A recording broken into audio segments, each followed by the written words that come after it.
The flag of the United States of America, with its bold stripes and stars, the American flag is not just a national emblem, but a cultural icon that evokes a sense of identity, pride and history. But what happens when this iconic symbol is seen through the eyes of an artist? How can the familiar stars and stripes be reimagined to reflect new perspectives and contemporary issues? In this podcast, we have a special guest who has done just that. Join Joey B and myself as we sit down with Matt Firth, a visionary artist who has taken on the challenge of reinterpreting the American flag. We delve into his creative processes, the inspiration behind his work, and what this reimagined flag represents in today's world.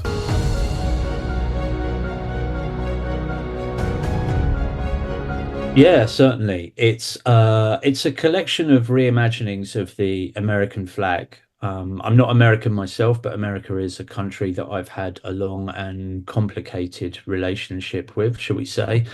And each flag in the exhibition attempts to kind of slice off a little bit of some of the issues affecting America and its democracy and its civil liberties and all the challenges facing the country and many others at the moment. So it felt like a really good opportunity to talk about these issues in the run up to the US election and in the weeks afterwards. So yeah, there have been some interesting conversations around the work. America is a really complex country. You know, we're dealing with people and emotions and history and biology, so it's not a black and white thing.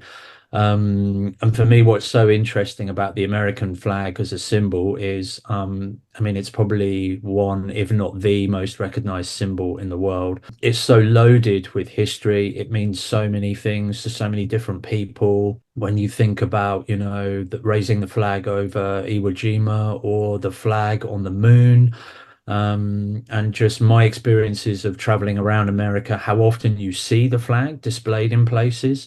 It's such a huge part of the culture, and it embodies like so many different parts of the national identity. It talks about kind of social, racial, economic, political forces, and embodies everything that kind of upholds its values, but also kind of challenges them as well. So it's a fascinating symbol to work with.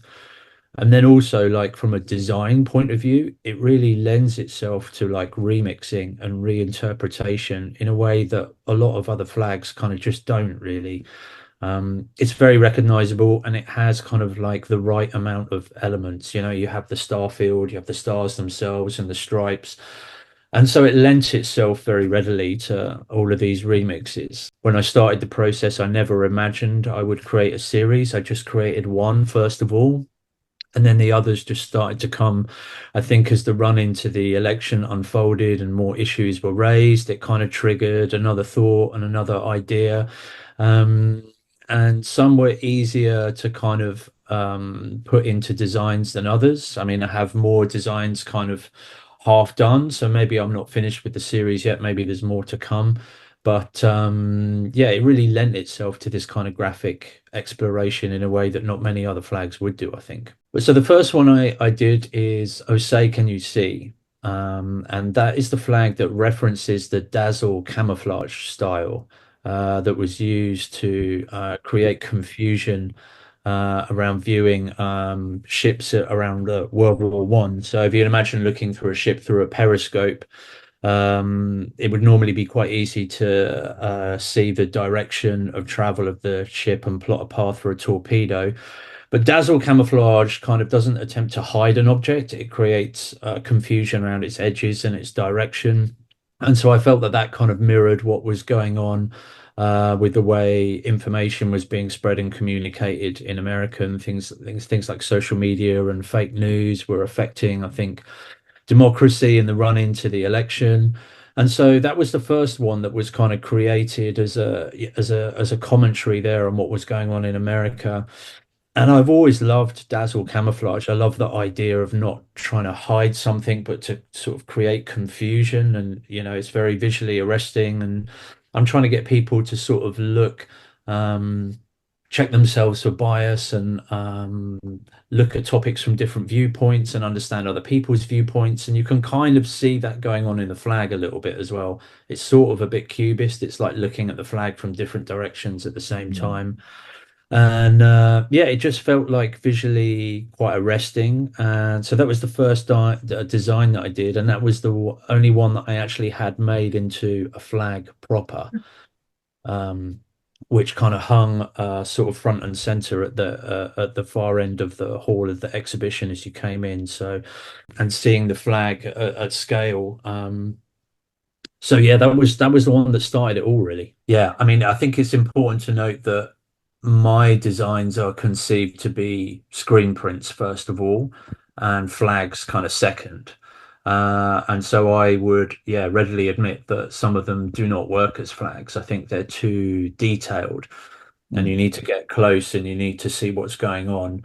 But some of them absolutely work very well, like 51st State would be perfect as a flag. That's one that kind of reimagines, or it's kind of like an alternate reality, or perhaps even a looming future where perhaps America might have extended its territory once again.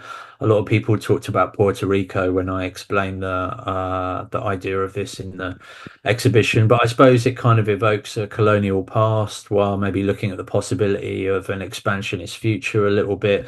So there's an added star there symbolizing the conquest and ambition and maybe of a new state being added to the Union. And then the inversion of the flag, well, I guess from a design point of view, it just seemed to work really well. From a layout point of view, in the having the 51 stars to work with rather than the 50. And yeah, that kind of inversion maybe suggested a little bit of a shift in values or priorities or that kind of alternate reality for me as well. But it's certainly one of the simpler designs that I could imagine flying from the top of a flagpole and still kind of being recognizable as the American flag.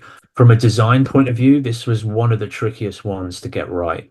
A lot of the first versions that I did had the bars vertically as you would normally see them. But there was something about it that just wasn't working.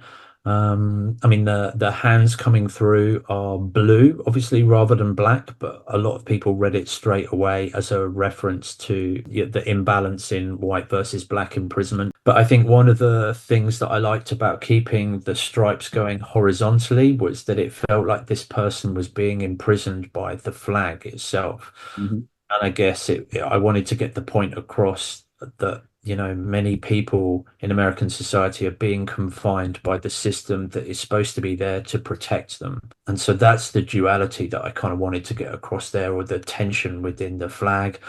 And then having the stars as kind of like, some of them are very old school sheriff's badges. It's up to kind of various forms of like, yeah, police shields and stars and kind of things that you would see in various different styles across different states and different branches of law enforcement across America. So I was very pleased with the way that that all came together. And I think it does make a very powerful statement. If I could look at another one where the graphic itself literally resonates, it's Suspicious Minds. We are a country of mass surveillance. You can't go anywhere without, a camera looking at you. People have cameras on the dashboard of their car. Every intersection has cameras. Every store has cameras. So you are constantly being observed, and there are certainly good things about that, but it can also make you paranoid. So I thought that was a very interesting and apt graphic that you had for that one. It's good to live in a secure and a safe place, and sometimes cameras and the feeling you're being watched can be a big part of that. But the initial design for this actually had the eyes that replaced the stars in the star field looking in different directions, but then having them all in the same direction gives you, as the person stood in front of the work, that feeling of being watched a little bit more. Not to put explanations under each flag, with the idea being that people who saw it, the audience, could kind of bring their own opinions to it a little bit. And it was interesting how some people interpreted what I'd done and saw positive or negative things in both of them.